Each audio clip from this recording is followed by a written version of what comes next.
Oke, Assalamualaikum warahmatullahi wabarakatuh.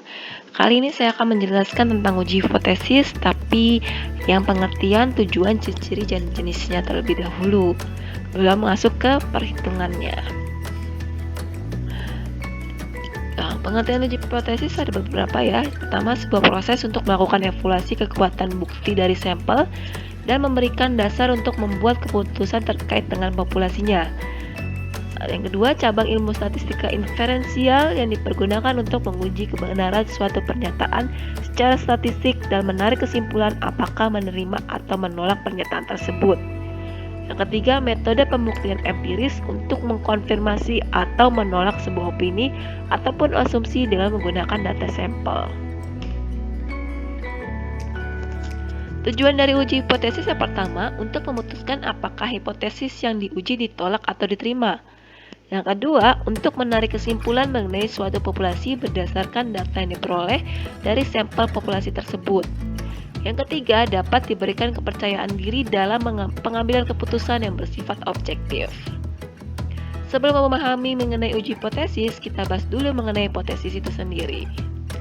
Hipotesis berasal dari bahasa Yunani, atau yaitu dari kata hypo dan tesis. Hypo adalah lemah atau kurang atau di bawah. Sedangkan tesis, teori, asumsi, pendapat, proporsi, atau pernyataan yang disajikan sebagai bukti. Sehingga hipotesis dapat diartikan sebagai pernyataan atau dugaan tentang karakter suatu populasi yang masih lemah kebenarannya dan perlu dibuktikan. Ada banyak sekali hipotesis di dunia ini. Tentunya tidak semua hipotesis dapat diuji, dan tidak semua hipotesis menjadi hal yang penting untuk diuji. Hal ini dikarenakan pengajuan hipotesis juga membutuhkan dukungan dana, waktu, dan tenaga.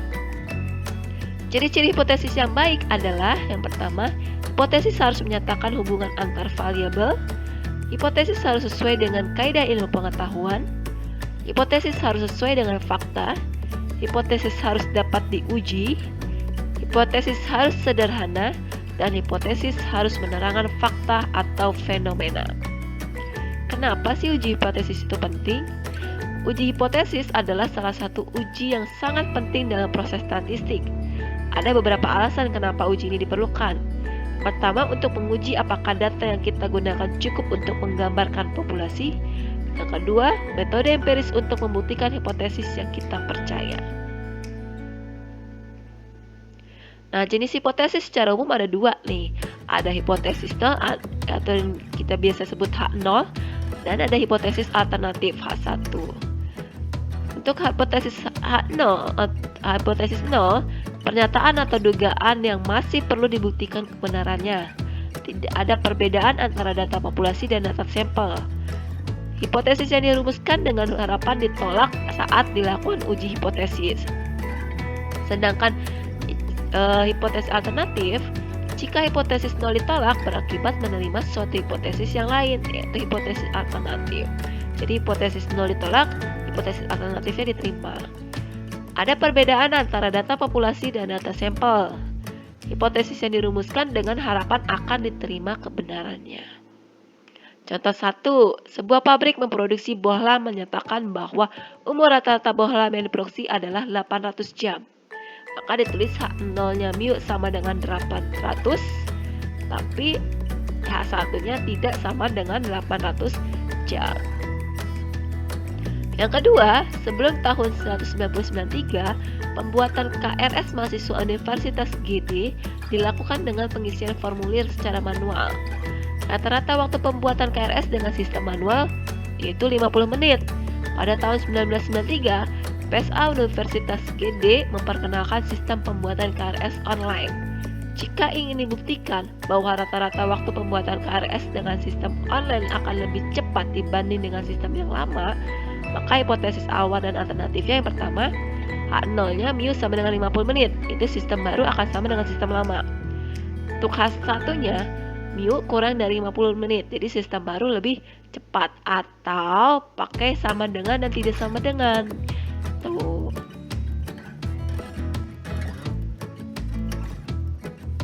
Contoh ketiga, manajemen KA Indonesia Kereta Api Indonesia mulai tahun 1992 melakukan pemeriksaan karcis KRL lebih intensif dibanding tahun-tahun sebelumnya. Pemeriksaan karcis yang intensif berpengaruh positif terhadap penerimaan Perum K. Jika sebelum tahun 1992 pendapatan KRL 3 juta rupiah per minggu, maka setelah pemeriksaan karcis intensif diharapkan ada peningkatan pendapatan. Sehingga hipotesis awal dan alternatifnya yang H0-nya atau hipotesis awalnya mu sama dengan 3 juta kan awalnya ya.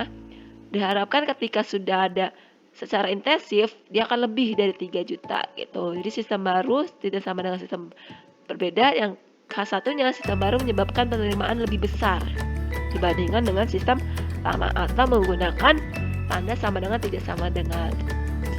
Perbedaan menggunakan tanda tidak sama dengan dan lebih besar atau lebih kecil nanti akan saya jelaskan lebih lanjut lagi. Nah, ini ada dua jenis hipotesis statistik berdasarkan arahnya. Yang pertama ada uji satu arah atau one set test. Uji statistiknya berkaitan dengan hipotesis di mana nilai yang diamati berbeda secara signifikan dengan nilai yang diketahui dan di mana error atau daerah penolakannya yang relevan dalam satu arah. Maka bentuk hipotesis seperti ini. H0-nya tetap sama dengan, tapi H1-nya bisa kurang dari atau bisa lebih dari. Tuh, dan gambarnya seperti ini nih, ada dua arah, kiri dan kanan. Tuh, uji satu arah. Tuh, karena sama ya, ada di sini ya. Maksudnya ruas kiri sama dengan kanan ya, kurva kiri, kurva kanan sama. Ada penerimaan HO-nya di tengah-tengah, penolakannya ada di kiri dan kanan. Yang kedua ada uji dua arah. Uji statistik yang berkaitan dengan hipotesis di mana nilai yang diamati berbeda secara signifikan dengan nilai diketahui dan di mana error atau daerah penolakan yang relevan dalam dua arah. Nah, untuk dua arah baru pakai tidak sama dengan. Tuh, gambarnya kurvanya akan seperti ini. Bagaimana sih membedakan soal yang pakai satu arah yang mana, pakai dua arah yang mana? Nanti akan saya jelaskan lebih lanjutnya. Contoh keempat, waktu mendaftar yang dilakukan oleh seorang mahasiswa baru dengan sistem lama ada 50 menit. Suatu prosedur pendaftaran dengan sistem baru sedang diuji coba dan diharapkan waktu pendaftaran kurang dari 50 menit. Untuk itu diambil sampel untuk diteliti. Jadi tadi H0-nya sama dengan 50, tapi H1-nya kurang dari 50 menit. Berarti nanti ini perhitungnya menggunakan uji satu arah. Nah, cara menghitungannya bagaimana nanti akan dipelajari lebih lanjut. Contoh kelima, rata-rata nilai tes tertulis di suatu perusahaan adalah 76. Seorang psikolog percaya bahwa pemberian musik selama ujian berlangsung akan berpengaruh terhadap nilai ujian. Kemungkinannya nilai akan menjadi lebih tinggi atau lebih rendah. Nah, di sini kan tidak pasti ya. Lebih tinggi maksudnya ada kata lebih tinggi atau lebih rendah. Bisa jadi kurang dari, bisa jadi lebih dari. Jadi H1-nya ini tidak mungkin pakai dua-duanya ya kan? Tidak mungkin pakai kurang dari dan lebih dari, itu nggak mungkin. Maka kita ibaratkan dengan tidak sama dengan. Jadi ini adalah uji dua arah.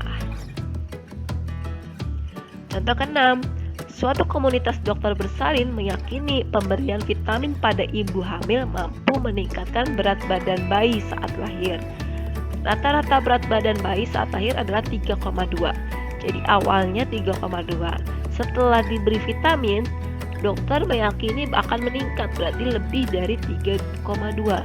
Maka ini adalah uji satu arah karena tandanya lebih. Contoh ke-7, suatu perusahaan memproduksi perangkat penyimpanan data komputer atau yang disebut dengan hard disk. Perusahaan tersebut menyatakan hard disk dapat bekerja optimal selama 5 tahun.